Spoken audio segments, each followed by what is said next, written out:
И приятели, здравейте в седмица 2 от подготовката за 21 км маршрут на Трявна утра. Днес е във вторник, денят е седми ден от подготовката сме. И ако сте забелязали, нямаше ден 6. Вчера не тренирах, прибрах се много късно от работа и вероятно нямаше да ме пуснат в залата. По програма имах бутащи отново да правя. Минаха 2 дена от дългото тичане около града. Чувствам се абсолютно и напълно възстановен. Днес по програма имаме интервално тичане, 5 серии по 3 минути. Бързо тичане, интензивно, някакво такова, с 2 минути почивка. Стратегията ми е да направя около 1 км за загрявка, просто няма как. Или поне си мисля, че няма как да започна с бързите интервали веднага. И така, часът е 7:30, не също се прибрах доста късно от работа, имах авария. И като един отговорен кипаджия, който знае какво е кипаджия, респект, трябваше да поостана и да си оправя един бъг в една машина. Справих се и беше удовлетворяващо, не само защото бъга оправен, машината работи, а и научих нещо ново. Нещо ново в моята професия винаги е много ценно и то за цял живот. Което е супер. Може би ще се включа след тичането с още размисли, за да ви разказвам още неща. Чао за сега, отивам да тичам.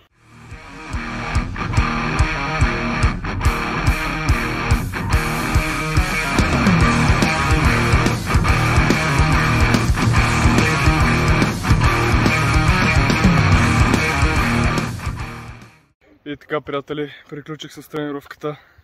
Интервалите определено не са моето нещо. Не съм подготвен за това. Наистина по-бързо не съм тичал, но това бяха само първите 3 серии.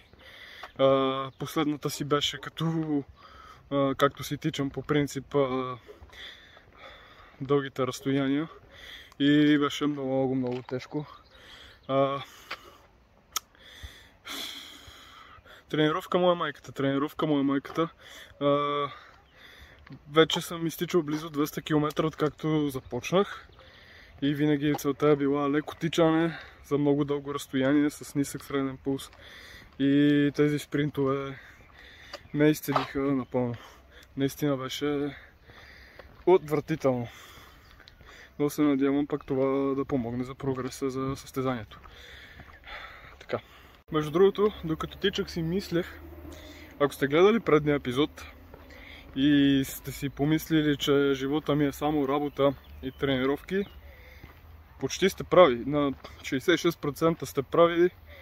Това, което не съм снимал, е ученето. И то по учене нямам точно предвид, нали, да гледам в една книга. Ученето ми се изразява в това, освен да гледам понякога учебниците. Всъщност това се случва доста рядко вече. Е да тествам много неща да тествам, да търся нова информация, да градя някакви теории и пак да ги пробвам и така нататък, нали, по моята специалност. Книжките, които трябва да знам, отдавна съм ги попроучал и то доста пъти, но все пак преди изпит продължавам да имам периоди, в които съм забил поглед в някой много стар учебник. Но пък и тези периоди си имат своя чар, се кефя доста. Тепърва ще ви разказвам за каква кариера съм си избрал, каква професия си избрах, защо съм си избрал, как се развивам въобще, развивам ли се и така нататък. Смятам, че ще е до някъде интересно, до някъде и полезно на някой, ако има интерес в тази насока. Мога да помогна с доста съвети за това как да пробива в една дадена индустрия. Отдъхнах си от тичането, мамка, но много тежко. Тия интервали ме изцедиха Но отивам да хапвам. Преди това не ядох и рано тренировката мина на празен стомах, което спомогна малко за да се чувствам по-лекичък, но пък определено не бях в оптимална кондиция за тренировка, но както и да, никога няма да сме в оптимална кондиция, така или иначе. Както ви казах вчера, не тренирах. Ще съм по стълби, затова гледам долу. Както ви казах вчера, не тренирах и доста хора, когато пропуснат тренировка, когато имат някакъв строг режим и пропуснат тренировка, обръщат прекалено много внимание на това. Аз също съм бил от тези хора. Понякога пак правя подобно нещо, но наистина не е много голяма работа. Казах го миналия епизод, казвам го и сега. Това съм го разбрал. И съм убеден в това, че най-добрата тренировка е направената. Постоянство му е майката. Просто постоянството бие винаги. Постоянството бие винаги. И в това бъдете напълно убедени. Това не се отнася само за тренировките. Това се отнася за абсолютно всяко нещо, за което си струва да се борите. Станах и лайф коуч вече, освен влогър, ютубър, инженер, студент, докторант, мъж по поръчка, маха с вълшебната пръчка. Станах и лайф коуч. Простоти в вторник вечер. Утре трябва да проверя каква тренировка имам, но искам и се да се включа от компютъра и да ви покажа табличката с графика и как се движа по него. Следя си повечето неща, като изгорени калории, изминати километри и така нататък за цялата подготовка. Просто смятам, че накрая, като направим един обзор, ще бъде интересно. Дай Боже, някоя друга подготовка ще имаме някаква база за сравнение, как сме вървели, прогресирали ли сме, на едно и също място ли тъпчеме и така нататък. Аз ще се включа след малко. И здравейте, приятели, ден 8 от подготовката. И аз съм много ядосан. Много ядосан. С нощи трябваше да кача първи епизод от поредицата, но не успях. Защо не успях? Видеоклипът е 28 минути. Проблемът е, че е над 15. Когато видеоклипът е над 15, трябва да си верифицирам телефонния номер, което по принцип не е проблем. Не лъжа с нищо в данните си в YouTube или в Google, но не ми праща код. Цъкам да се верифицира, не ми праща код, не ми се обаждат и просто не става. Пробвах с нощи над час и половина, пробвах тази сутрин и не се получава, което е много фрустриращо вече. В YouTube има хиляди клипчета на хора с подобен проблем. Всеки намира някакво решение, което просто не се връзва или за мен не се връзва, защото те пък хората са в други държави, то има значение в формата на номера и не се получава. Има някаква малка вероятност проблема да идва от оператора, моя оператор, на който ми е телефонния номер, защото ако те нямат такава настройка да се получават някакви известия от Google, тогава може би трябва да сменя номер с някой, който не е на мой оператор, не знам. А лошото е и, че всички от семейството ползваме този оператор, което означава, че най-вероятно ще трябва или да си направя номер на друг оператор, или да използвам номера на някой приятел, който не е на този оператор, но пък защо профила ми да бъде с друг номер. Нали? Цялата идея на това нещо е да е твоя номер. Няма логика и е много безмислено и е много тъпо направено. Google, какво правите? Как могат да сте толкова големи фирми, толкова големи компании и нещо толкова тъпо да не работи? В смисъл, верифициране на телефонния номер по дяволите не работи. И аз не мога да си кача клипчето. Клипчето ми е качено всъщност, настои в чернова, в черновите и вие не може да го видите. Нито мога да сложа заглавие, нито мога да сложа тъмбнейл. Нищо не мога да направя. Някакво решение е да разделя клипчето на две части, ама губи са някакси, не знам, не ме кефи. Искам да се оправя и така нататък. Пивам кафенцето и отивам на работа. И приятели, здравейте! Днес е четвъртък, ден 9 от подготовката за Триадна Ултра. Вчера не снимах. Направих си тренировката, имах бутащи във фитнеса. Направих си тренировката, но не снимах. И причината да не снимам е защото бях много фрустриран, много демотивиран и то да снимам, а не да не тренирам. Причината за това е, че вече е трети ден или над два дена YouTube не ми изпраща код, с който аз да верифицирам моя акаунт. Снощи имах някакъв частичен успех, но все още не съм сигурен, че е на 100% решение. Направих нов канал от нов имейл и дадох номера на малкото ми братче. Пуснаха му код почти веднага. Една секунда само, че се случват някакви други неща по-динамични. Изпратиха му код веднага. Въведох кода и системата на YouTube просто започна да зарежда и зарежда в продължение на 15 минути, след което аз просто го угасих. Не ми изписа, окей, всичко е наред, вашия телефонен номер е верифициран.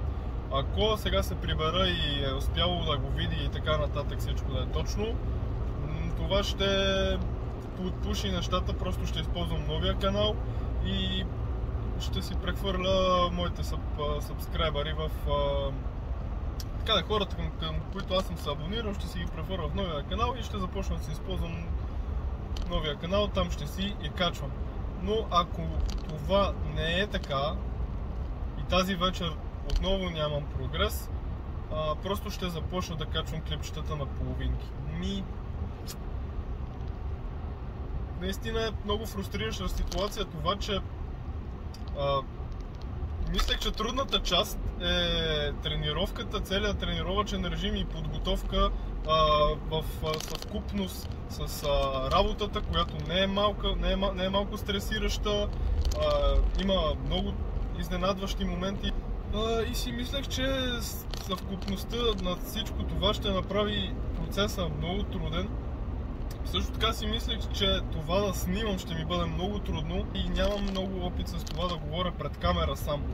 Аз доста дълго време бях основно търговец във фирмата и нямам проблем да общувам с други хора и така нататък. С това нямам абсолютно никакъв проблем, имам много опит. Но пред камерата наистина е друго. Пред камерата е много по-различно. Там съм сам с... Тук съм сам със себе си и... може би сте забелязали, но първите кадри от миналия епизод просто съм бавен, мисълта не ми тече. Това не е така, натискам копчето рекорд и мозъка ми спира. Но както и да е. Една промяна, която искам да направя е да увелича обема от тичане. Не като брой тренировки, а като изминато разстояние по време на тренировката. Причината за това е, че си дадох една ясна сметка, че в момента повечето ми тичания по тази програма повечето са под 9 км дори. Аз тренирам за 21 и то тренирам 21 да не се представя най-зле, което ме навежда на мисълта, че днес, например, по програма трябваше да направя 6 км леко тичане. Извинявайте, обаче втората ми тренировка беше повече от това. Втората по принцип с тичане, а не от подготовката. Преди около 2 месеца това се случи. Така че считам, че трябва да се напъна, за да прогресирам. Такива леки тичания по 5-6 км. Тренировката с интервали беше трудна, но както видяхте от картинката, тя също беше под 6 км. И смятам така да направя, просто да увелича обема, повече тичания на дълги разстояния. Да греша, аз не съм експерт в това, но така го чувствам. Когато започнах преди години да тренирам фитнес, начина по който прогресирах е като дигах тежко до отказ, а не като правех 3 леки повторения. Така че мисля да приложа същото и тук и да пробвам. Сега все пак не знам. Ще видим. Имам и елече. Вече имаме елече за полумаратона, в което мога да си държа водата, имам портмоненце отстрани, имам и голям джоб отзад на гърба. Доста ме кефи и със сигурност ще го използвам. И имаме и фласка, мисля, че се нарича фласка. Бавно и полека почваме да се екипираме. Не съм си поръчал маратонки, нови маратонки с повече грайфър, но това ще го направя. Също така трябва да си резервирам хотел, където да нощувам преди състезанието. Може би след него ще го преценя на момента. Нещо, което исках да изкоментираме не мога да изправя. Нещо, което исках да изкоментираме е това, че първи, втори и трети епизод, ако са така по един епизод на седмица, ще са леко еднотипни, може би, но такова е по принцип. Следващите епизоди обаче ще има доста повече динамика, но не искам да ви казвам още от сега. Но ще има много нови персонажи в клиповете, ще има нови локации и ще бъде много интересно, много забавно и надявам се това, че ще стане забавно, да не прецака подготовката до този момент и цялостното ми състояние, защото това е напълно възможно да се случи. Давам малък жокер, вече навън не е 25 градуса, вече през деня е между 37 и 40 градуса. Няколко дни няма да бъда на закрито помещение с климатик, така да го кажа, през деня. Повече жокери няма да дам, или поне за сега не искам да давам, но който ме познава ще се сети доста бързо. Ако сте ми прегледали Instagram профила, който съм оставил в описанието на миналия видеоклип, и поразгледате профила, ще видите доста жокери там. И това повече няма да говоря. Приятели, успяхме. Имаме YouTube канал. План А не сработи, моя номер просто не го иска. План Б сработи, така че имаме нов канал, прехвърлих си абонатите. И имаме потвърждение, клипът е качен и е насрочен за петък. Сега ще ви кажа дата, 26 юни от 7 часа вечерта. Тогава ще стане публичен и всичките 5 човека, които ще го гледат, могат да го гледат след 7 часа в петък. И аз съм много доволен. Много е жега. Леле, просто в момента е 35-6 градуса или нещо такова видях. И е много задушно. Но ще се пробвам да изсичам 12 км и ще се включа след това. Бай-бай за сега. И така, приятели, приключихме тренировката. Аз съм Виргода. Направихме 11,3 км, мисля, че горе-долу добро темпо. Обаче то няма въздух. Много жега, няма кислород, вдишвам и все едно нищо не вдишвам. Просто мор изядох. Ама избутахме, защото в Трявна няма да е по-добре. Старта ми е от 5 часа след обед.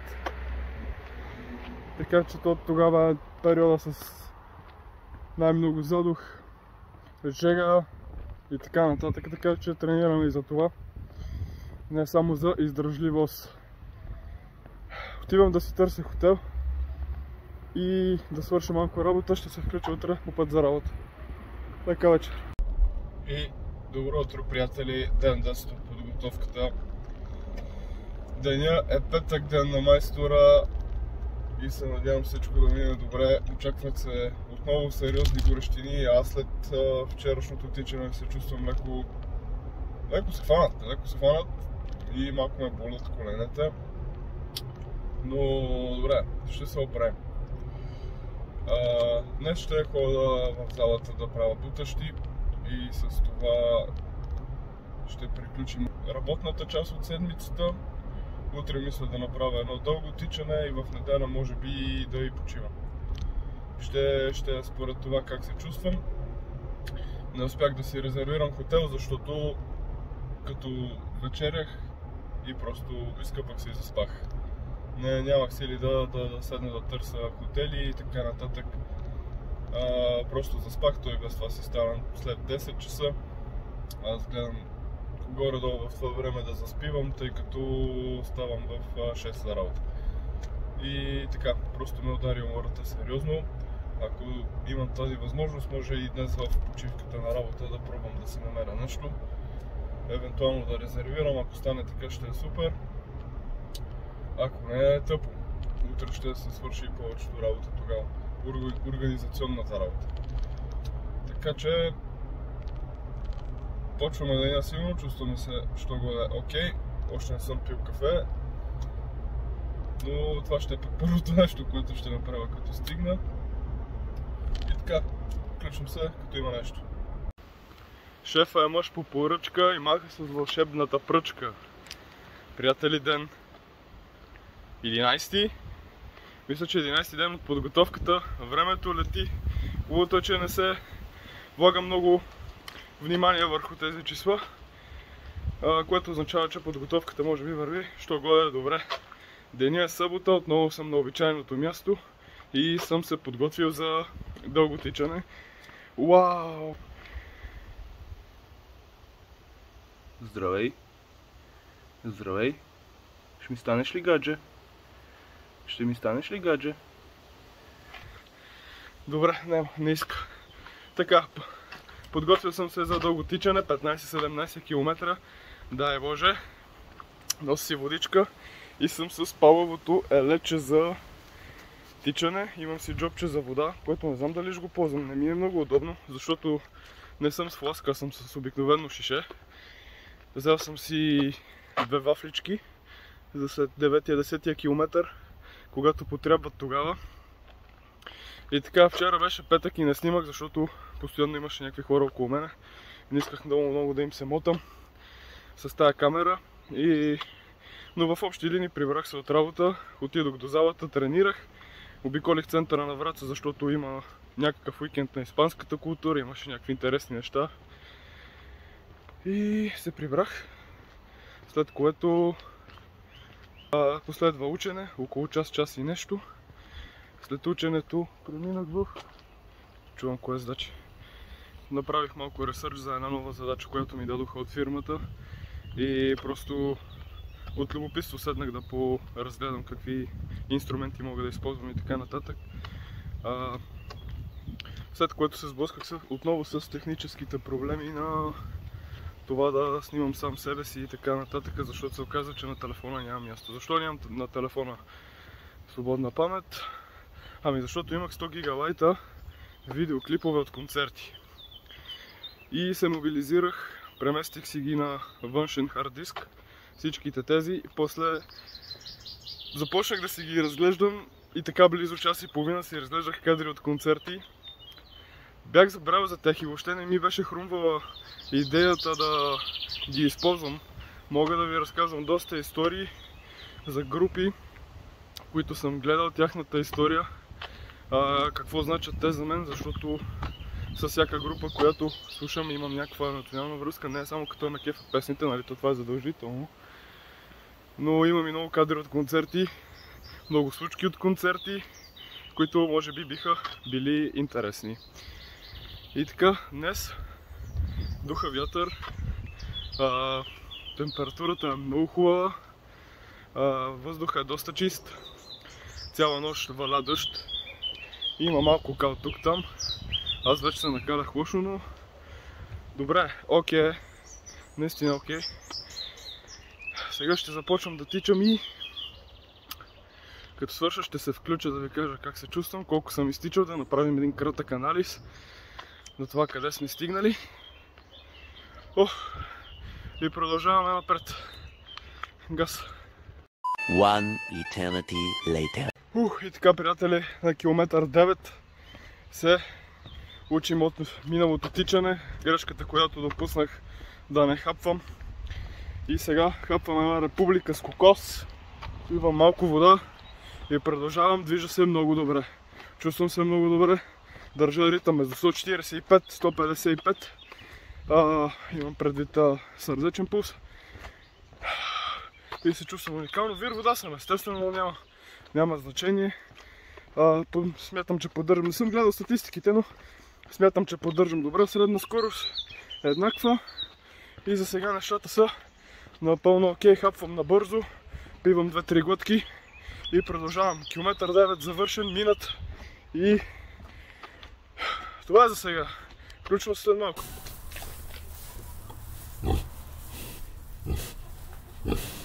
И приятели, 17 км са в книгите, както се казва. Още като започнах да тичам, видях в началото, че не си бях спрял икономията на енергията на телефона, следователно GPS-а не се ползваше. Така че заради това стравата ми показва малко по-малко. Показва 16,3 км или нещо такова. Обаче темпото е 6,50 на километър, което беше много добре. Определено това е нов личен рекорд. Пулсът също е на ниво, но като цяло няма да крия, че вече след 16-тия километър аз срещнах стената. Стената е ситуацията, която изчаках минута-две, за да ми се стабилизира пулса. Налег си вода, пих малко вода, ядох една република, малко бърз въглехидрат и въпреки всичко просто вече нямаше енергията и не можех да продължа още дълго, затова добутах едвам до 17-тия километър, което означава, че целта е изпълнена, но си давам сметка, че евентуално силите не ми стигат много по-натам. Но това е след седмица работа, след седмица пълна с тренировки. Така че седмицата преди състезанието аз почти няма да тренирам, точно за това да спестя сили, да натрупам гликоген и като цяло да имам повече запазена енергия. Не успях между другото да си резервирам хотел, няма и да си резервирам. Преди 2 седмици, когато погледнах набързо, имаше доста хотели в Трявна, но снощи отворих да си резервирам и нямаше нито един хотел в Трявна. Най-близките хотели бяха на около 6-7 км, което мен не ме устрояваше много, защото трябва да мисля за допълнително транспорт, пак как ще се прибирам след състезание и така нататък. Затова ще си имам хора с мен и ще ида и ще се върна от Трявна за един ден. Така че достатъчно луд съм да го направя. Нямам проблеми с такива неща. Далечето си свърши работата. Изчистил съм след тичането. 1300 калории, между другото, съм изгорил. Това е 70% някъде около от калорийния ми прием. Не мога да говоря, просто изморих се. Но тук има някакви хексагонални мотиви. Много секси. Направо не знам. Така. Прибирам се да започна процедура по възстановяване, която включва малко студен душ, да си натопа краката в студена вода, допълнително масажор и разтягане. Мога да снимам, може и да не снимам, не знам. Както го почувствам, ако се сета, след което имам желание да седна да получа. Така че, виждаме се по-късно през деня. Бай!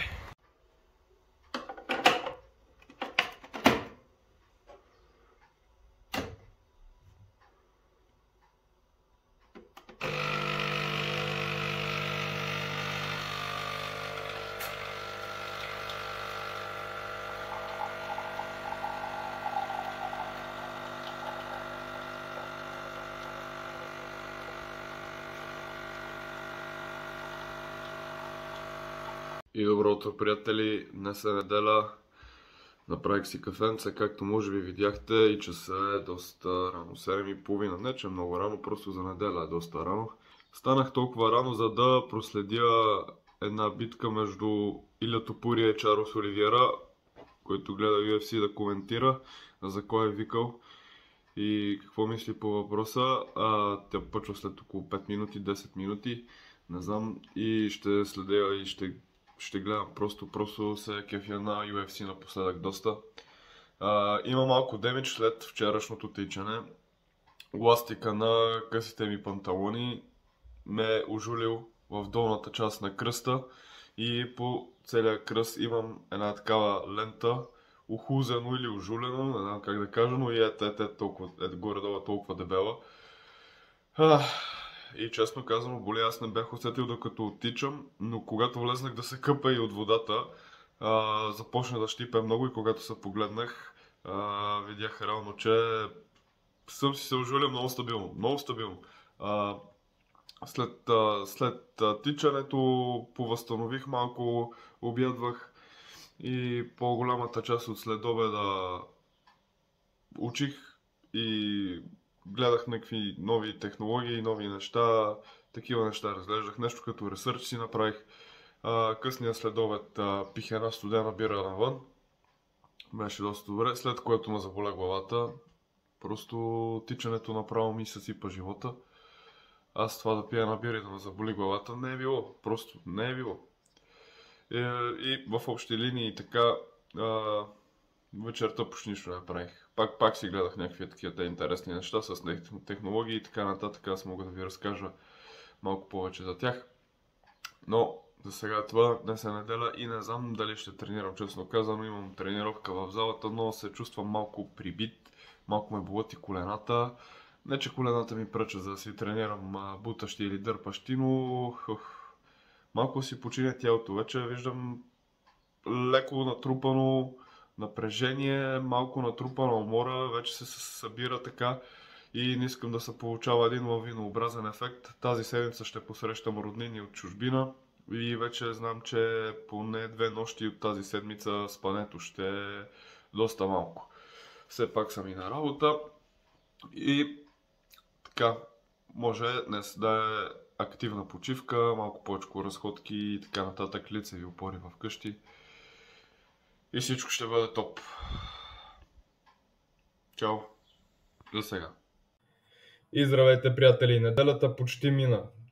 Чарлз Оливиера не успя да спре Иля Топурия и неговите 16 поредни победи, следователно Иля Топурия вече е новия световен шампион в тази категория. Дано следващият му бой е с Пади да Бади Пимплет. Това много ще ме удовлетвори като фен на спорта. Цял следобед, но около 3 часа се занимавах с теория на електрозадвижването. Доста суха материя, която изисква доста време и внимание. Извинявам се, че не съм и снимал толкова през седмицата, просто заради техническите проблеми, за които вече ви разказах, доста усложниха задачката и малко ме демотивираха, но сега вече всичко е наред, епизодът е качен, смеяме си с приятели на клипчето и всичко е окей. Поне така мисля. Започнах да нахвърлям някакви идеи и искам да ви ги покажа.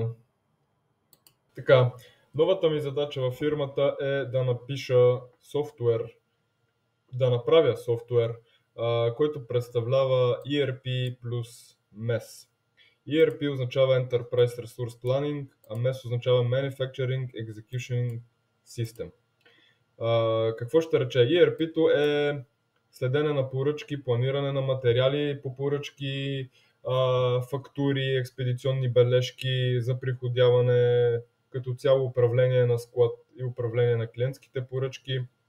А MES е управление на производствените поръчки, като в него също има цял модул за управление на ресурсите по тези поръчки, управление на други ресурси като човешките, както и машини и операции и така нататък. Това е нещо наистина сложно, това ми е пилотното име,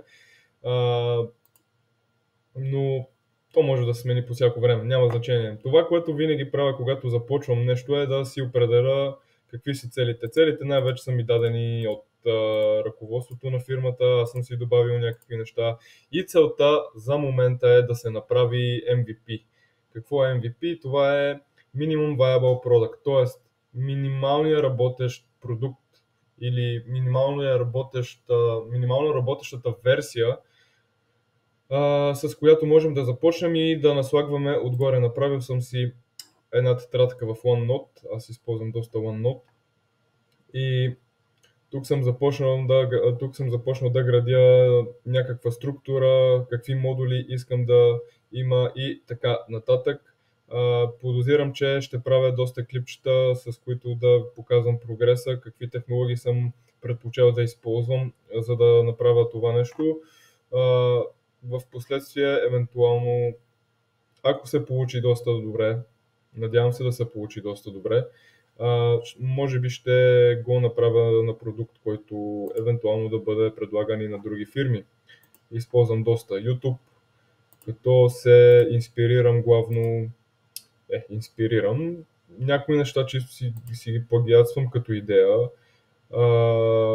но гледам като цяло големите фирми, какво правят големите фирми, какво са измислили и направили преди мен и как аз мога да го направя работещо за нашия случай и с поглед в бъдещето да го направя унифицирано, за да може и други малки и средни предприятия в България да го използват. Това е като добавка, което исках да сложа за клипчето, за да стане малко по-разнообразно. И така, приятели, това е за тази седмица. Надявам се другата седмица да мога да снимам повече. Продължаваме с дългите бягания, продължаваме и с силните тренировки, защото от по-другата седмица ще ви водя на събития, които ще са много динамични и ще вкарват, като инженер ще ви го кажа, много смущаващи фактори в нашата подготовка. Но силни сме, здрави сме, продължаваме да бутаме колкото можем. Целта има до сега, нещата върват сравнително окей и се надявам всичко да е наред. Пазете се, бъдете здрави и до другата седмица. Бай-бай!